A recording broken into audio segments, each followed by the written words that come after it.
Olá, eu sou o professor Marcelo Fantinato e esta é a revisão da disciplina Gerência e Qualidade de Software aqui da Univesp.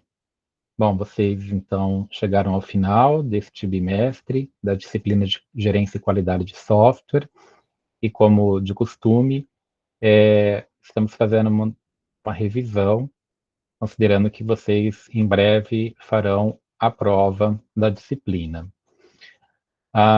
Como não foi encaminhado nenhuma dúvida por parte de vocês, alunos, para que eu pudesse responder nesta revisão, nesse vídeo de revisão, então eu vou fazer uma visão geral do que foi apresentado na disciplina como um lembrete de tudo que vocês devem estudar para a prova. Lembrando, então, né, estamos falando da disciplina de Gerência e Qualidade de Software. E dentro da disciplina de Gerência e Qualidade de Software, em termos de objetivos da disciplina, formalmente, como está lá na documentação da Univesp, os objetivos dessa disciplina foram conhecer e aplicar os conceitos práticos relacionados à qualidade de software e às diferentes métricas para a sua avaliação.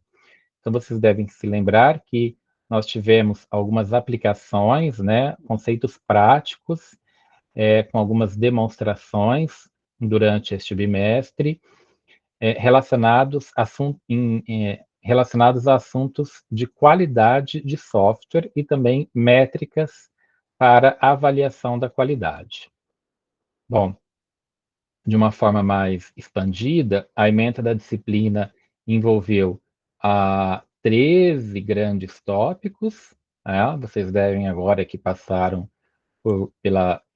pelos 2 meses, pelas 7 semanas, né? Vocês devem se lembrar de todos esses tópicos que foram cobertos durante as videoaulas, algumas videoaulas com foco mais prático de demonstração de ferramentas, enquanto outros tiveram um foco menos prático, mas ainda assim tentando não ser aquela videoaula totalmente teórica, né? Bom, essa ementa da disciplina foi então dividida em 6 semanas, na verdade 7 semanas, e aqui passando então rapidamente pelas 7 semanas, a, a primeira semana, né, lá no início do bimestre, nós tivemos o tópico versionamento de software. E lá nós tivemos 2 videoaulas, então, para estudar o versionamento de software com a ferramenta Git, tá? A ferramenta mais usada para fazer o versionamento de software hoje em dia, e foram 2 aulas com uma visão prática da ferramenta Git, fazendo algumas demonstrações de uso da ferramenta. Houve depois também alguns materiais que foram disponibilizados para vocês estudarem, mas também, em geral, materiais de cunho prático para poder fazer também seguir alguns tutoriais para vocês mesmos aprenderem a usar a ferramenta Git.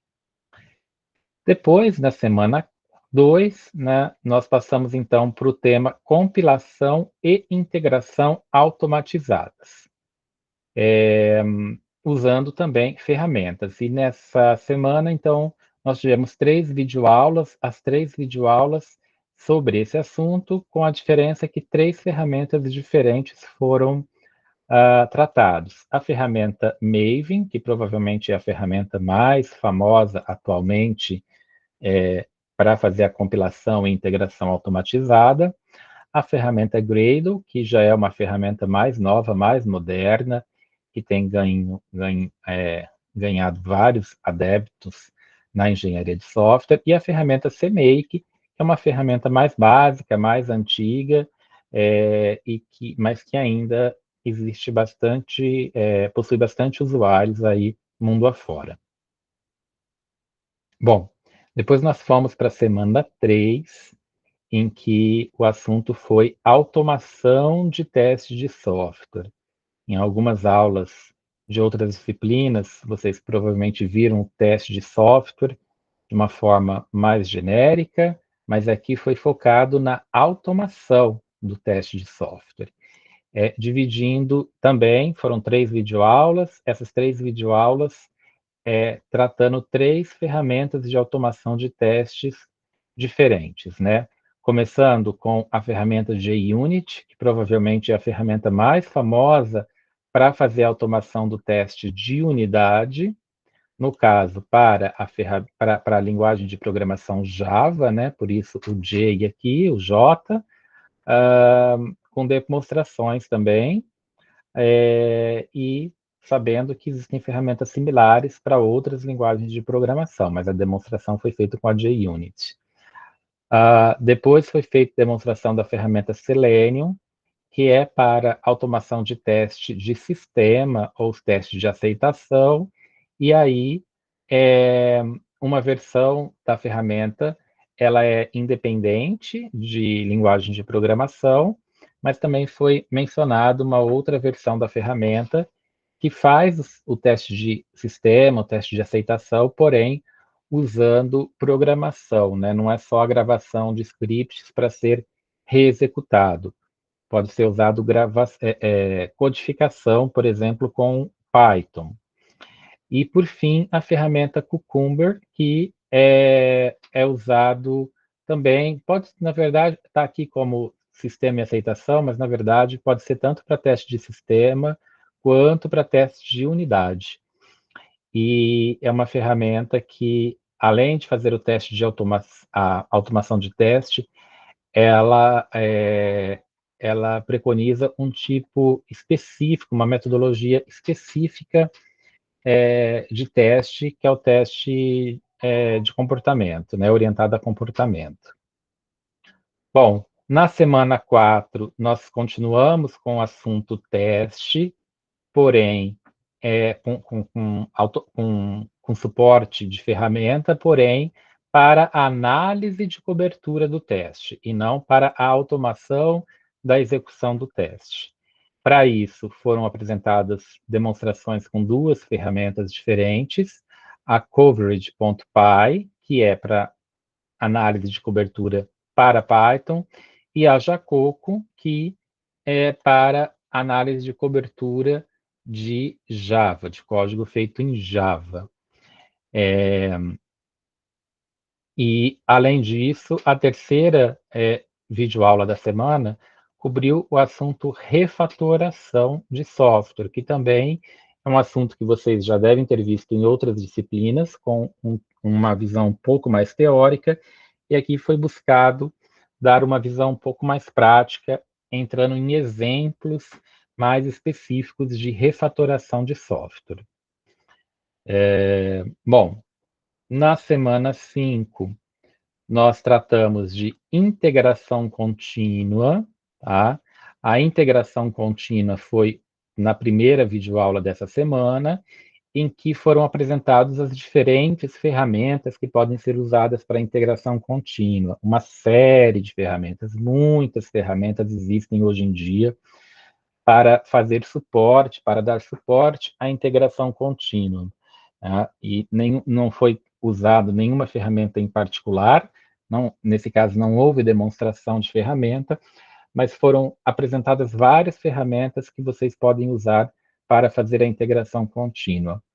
E os outros 2 assuntos da semana foram as métricas. No caso de métricas, sim, foi feito usando uma ferramenta em particular, integrado no formato de um plugin para uma IDE de desenvolvimento para Java, né, diferentes ferramentas, diferentes plugins, diferentes ferramentas para diferentes IDEs, para diferentes linguagens de programação podem ser usadas para coletar, para medir métricas de código-fonte, e foi feita a demonstração de uma ferramenta específica para, para a Java. E, por fim, beleza de código-fonte foi a terceira videoaula, ou também chamado de código limpo, que aí foi uma aula um pouquinho mais teórica, mas também buscando exemplificar bastante exemplos de boas práticas para código limpo. Na semana 6, foram tratados 2 assuntos bastante relacionados, que é a programação pareada e a revisão de código. São 2 formas de melhorar a qualidade do código sendo elaborado. No caso da programação pareada, são 2 pessoas programando ao mesmo tempo, enquanto um faz, o outro revisa, e a revisão do código um faz, passa para o outro revisar, tá? Não é ao mesmo tempo.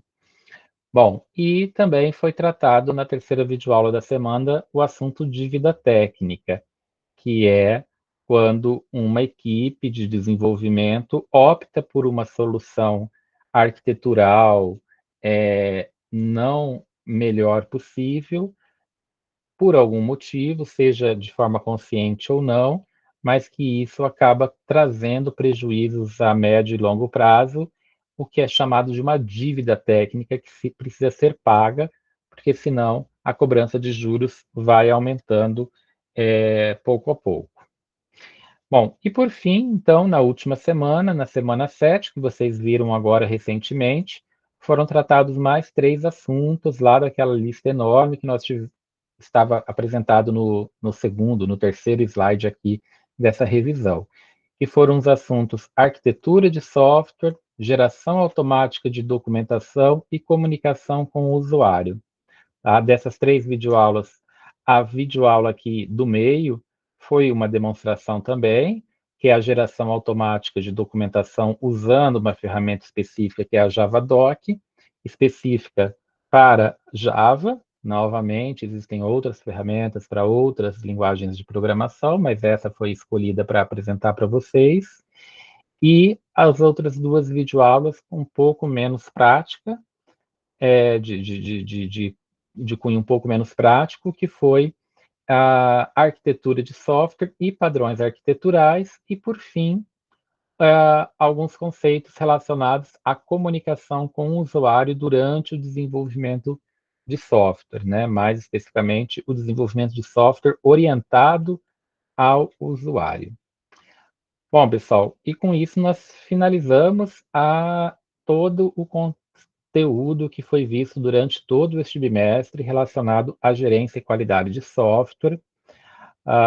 Basicamente, né, é isso tudo que vocês precisam revisitar, reestudar para se preparar para a prova de vocês, que chega em data em breve. Tá? Espero que vocês tenham gostado da disciplina, tenham aproveitado bastante, aprendido novas coisas, novos conceitos, novas ferramentas, novas técnicas, e que agora tenham uma boa reta final de estudo, se preparem bem e tenham uma boa prova. É isso, até mais.